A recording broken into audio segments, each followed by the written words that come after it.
وبعدها بأسبوع بنسافر ملاوي عشان نلعب الماتش التالت، وبنتفاجئ مفاجأة غريبة، بنخسر بهدف قاتل في الثواني الأخيرة. تترد تاني علي حاسم، دي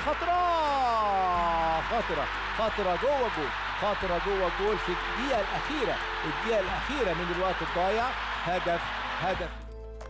طبعا ملاوي عاملين فرح، دول كسبانين أبطال أفريقيا، واحنا ابتدينا نقلق شوية، لكن مفيش داعي للقلق. ماتش العودة كان بعدها بأسبوع وكسبناهم بكل سهولة هنا على استاد القاهرة. هيشوط عماد عماد، هدف جميل.